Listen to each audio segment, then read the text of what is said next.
ফ্যাক্টোরিয়ালের জাদুকরি যাত্রা। একবার এক অদ্ভুত দেশে লিলি নামে এক তরুণ জাদুকর ছিলেন, যিনি একটি রহস্যময় মন্ত্রের বইয়ের সন্ধান পেয়েছিলেন।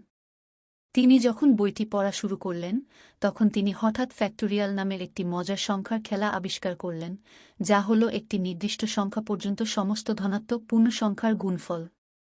কৌতূহলী হয়ে লিলি ৫-এর ফ্যাক্টোরিয়াল গণনা করার সিদ্ধান্ত নেন, যা ৫ ফ্যাক্টোরিয়াল হিসাবে চিহ্নিত। তিনি তার লাঠি নাড়লেন এবং মন্ত্রটি জপ করলেন, বাতাসের সংখ্যাগুলিকে নাচিয়ে তুললেন। হঠাৎ ৫ ফ্যাক্টোরিয়াল তার চোখের সামনে হাজির। ৫ ফ্যাক্টোরিয়াল সমান ৫ গুণ ৪ গুণ ৩ গুণ ২ গুণ ১ সমান ১২০।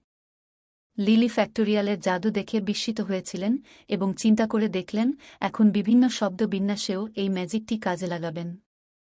তোমরাও কিন্তু লিলির মতো সংখ্যা বা শব্দের বিন্যাসে ফ্যাক্টোরিয়াল ব্যবহার করতে পারো। Good luck!